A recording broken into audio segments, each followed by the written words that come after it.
Hi friends, అందరూ ఎలా ఉన్నారు? బాగున్నారా? నేనైతే ఈరోజు ప్రాన్స్ క్లీనింగ్లో ఉన్నాను. రొయ్యలు అయితే తెచ్చారండి. సో అక్కడే వాళ్ళు చేసి ఇస్తారు కదా, కాకపోతే పొట్లు తీయరు కదా. నేను పొట్లు వచ్చి చిన్న గంటు పెట్టేసి ఇలా తీస్తున్నాను. సో వచ్చేస్తున్నాయండి నీట్గా. కాకపోతే కొందరికి రాకపోతే చిన్న చాకుతో అయినా గంట పెట్టేసి తీసిస్తే వచ్చేస్తాయి. అవి తీసుకుంటే కర్రీ బాగుంటుంది కదా. సో నేనైతే ఇలా తీస్తున్నాను. చిన్న దారాల్లో ఉంటాయి కదా పైన, అవైతే తీసుకోవాలి నీట్గా. ఆ పొట్లు తీసుకొని ఇంకా క్లీన్ చేస్తాను. కొంచెం నిమ్మరసమును సాల్ట్ వేసి కడిగేసి పెట్టేసాను. ఇంకా పెట్టేసి ఇంకా సాల్ట్, ఈ పసుపు అదేసి ఇంకా కలుపుతున్నాను. నీట్గా మొత్తం ఇలా అంటేటట్టుగా పసుపు అయితే వేసుకున్నాను.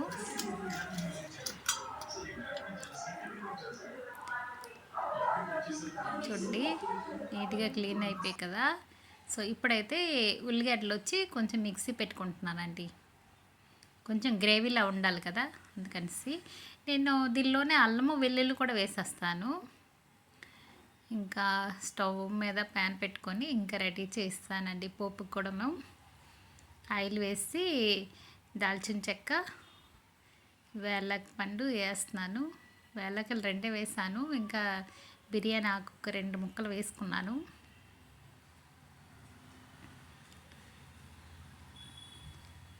ఇంకా ఉల్లిపాయ గ్రేవీ కూడా వేస్తానండి. ఇంకా వేగుతూ ఉంది. నేనైతే టమాటో వేయలేదు, నాకు అంత పులుపు కాదు, ఘాటుగా ఉండాలి. నేను టమాటీ తక్కువే వాడతాను. సో నేనైతే ఇంకా పచ్చిమిర్చి 2 వేసుకున్నాను. వేసుకొని ఇంకా వేగుతుంది కదా. ఈ ఉల్లి ముద్ద వచ్చి బాగా వేగాలండి. కొంచెం బ్రౌన్ కలర్లో వచ్చేటట్టు, పచ్చివాసన అంతా పోతుంది అలాగే వేగితే. మొత్తం అలా వేగుతుంది కదా అనేసి నేనైతే ఇంకా చూడండి అలా ఉడుకుతుంది. ఇంకా బాగా వేగాలి, ఆ స్మెల్ అనేది పోద్ది.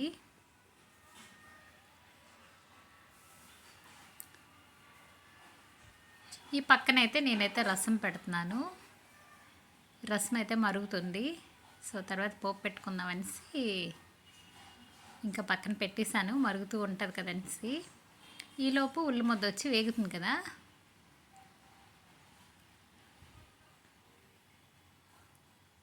బ్రౌన్ కలర్లో వచ్చిందండి, వేగింది. కొంచెం అలా గోల్డ్ కలర్ వస్తే సరిపోతుంది. ఈ రొయ్యలు నీట్గా క్లీన్ చేసి పక్కన పెట్టాను కదా. సో ఇవైతే ఇంకా వేస్తాను. వేసి ఇంకా ఇవి కూడా వేయించుకుంటున్నాను. కాకపోతే ఇది వాటర్ ఎక్కువ వస్తుంది, అంత త్వరగా వేగవండి. మనకి ఈ చెరువుల దగ్గర, నది దగ్గర దొరుకుతాయి కదా, వాటికంతా వాటర్ రాదు. ఇవి సముద్రంలో కదా, వాటర్ ఎక్కువ వస్తాయి. చిటికెడు పసుపు కూడా వేసుకున్నాను మళ్ళీను. ఇంకా కొంచెం సాల్ట్ వేసాను, రాక్ సాల్ట్. ఉప్పు వచ్చి మనకు సరిపోయినంత, ఎవరెంత తింటారో అంత సరిపోయినంత వేసుకోవాలి.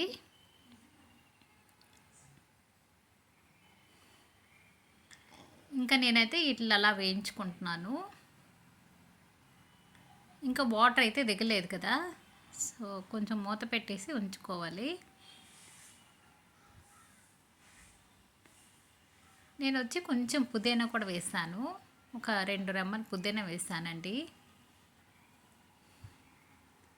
ఇవి కొంచెం బాగా వేగాలి కదా. మూత పెట్టేస్తున్నాను. కొద్దిసేపు వేగి నీరు వస్తుంది కదా, అందుకనేసి.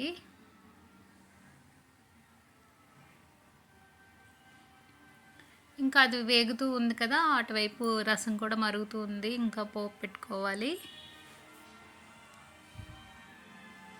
దండి. వాటర్ కూడా దిగుతుంది. చూడండి చాలా వాటర్ వచ్చింది కదా. సో ఇప్పుడు వచ్చి మనము కారం కూడా వేసుకోవాలి. కారం ఎవరు ఎంత తింటారో అంత వేసుకోవాలి. నేనైతే 1 స్పూన్ వేసాను, కొంచెం చాలదేమనేసి కొంచెం వేసాను. ఇంకా కొంతమంది ఎక్కువ తింటారు కదా, సో మేమైతే కారం కొంచెం తక్కువే తింటున్నాము. అలాగే ధనియాల పొడిను జీలకర్ర పొడి కూడా వేస్తున్నాను. ఇలా కొంచెం కొంచెం ఈ 2 పొడులు వేస్తున్నాను.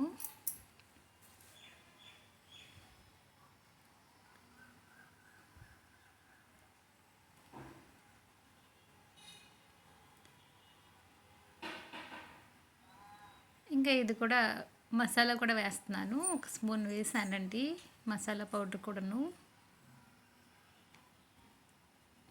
ఇప్పుడు నీట్గా ఇది కలుపుకోవాలి. మొత్తం అంతా కలిసేటట్టు చేస్తున్నాను, కలుపుకుంటాను.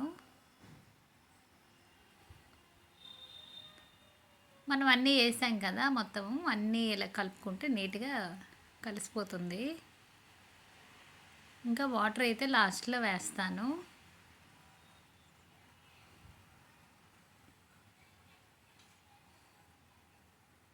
చూడండి వాటర్ కూడా దిగుతుంది, ఇంకా ఇంకా ఎక్కువ వస్తుంది. ఈలోపు మళ్ళీ మూత పెట్టుకొని కొద్దిసేపు ఆగనివ్వాలి. అలాగే రసం కూడా మరుగుతుంది కదా, చూడండి ఎంత వాటర్ వచ్చిందో, చాలా వాటర్ వచ్చింది.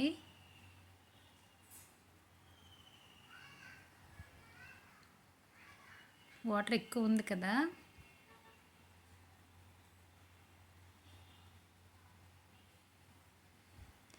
అదే రొయ్యలు ఫస్ట్ ఆయిల్లో వేపుకుంటే ఇంత వాటర్ రాదండి. ఈ పక్కన వచ్చి నేను రసంకి పోపు పెట్టుకుంటున్నాను.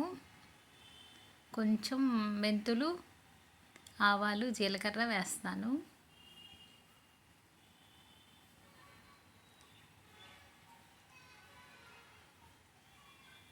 ఇంకా జీలకర్ర కూడా వేస్తాను.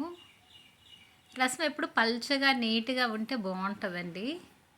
ఇంకా కొంచెం ధనియాలు వేసుకున్నాను, అల్లం వెల్లుల్లి కూడా వేస్తాను.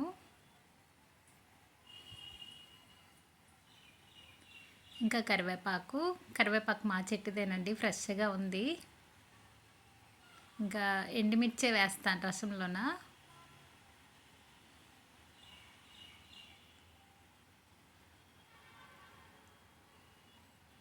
ఇంకా ఏగుతున్నాయి కదా, రసం అయితే వేసేస్తాను.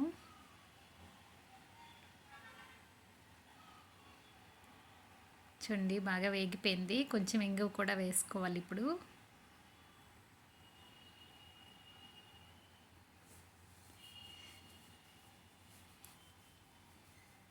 ఇటువైపు రొయ్యలు అయితే వేగుతున్నాయండి.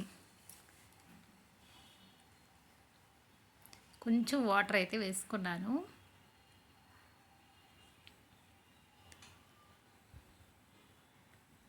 బాగా ఏగిపోయి కదా, గ్రేవీ అనేది బాగా థిక్గా వచ్చింది కదా, కొంచెం వాటర్ వేసుకుంటే ఇంకా రొయ్యలు వచ్చి ఉడికిపోతాయి కదా.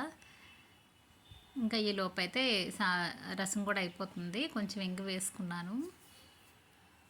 ఇంగువలో రసం, అదే రసంలో ఇంగువ వేస్తే చాలా బాగుంటుంది కదా. ఇంగువలో రసం కాదు, రసంలో ఇంగువ. ఆ తేటగా ఉన్నది వేస్తే బాగుంటుందండి. నాకు ఎప్పుడు అలా ఉంటేనే ఇష్టము. రసం అనేది చాలా బాగుంటుంది.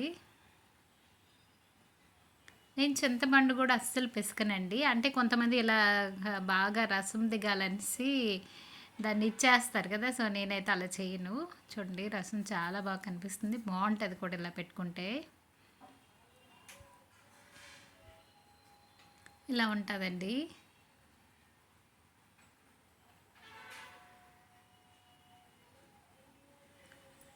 నీట్గా కనిపిస్తుంది, టేస్ట్ కూడా బాగుంటుంది. ఈలోపు మా కర్రీ రెడీ అయిపోయినట్టుంది. మళ్ళీ చూసుకోవాలి ఒకసారి, దగ్గరికి అయిపోయినట్టుంది.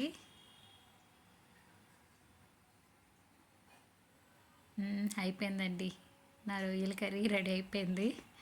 ఇంకా ఒక బౌల్లో తీస్తాను. ఈ వీడియో కానీ నచ్చితే లైక్ చేయండి, షేర్ చేయండి, సబ్స్క్రైబ్ చేయండి ఫ్రెండ్స్. అందరూ చూస్తున్నారు కానీ ఒక్క లైక్ ఇవ్వట్లేదు. లైక్ అనేది ఇవ్వండి, చాలా టేస్టీగా ఉంటుంది రొయ్యల కర్రీ ఇలా చేసుకుంటే.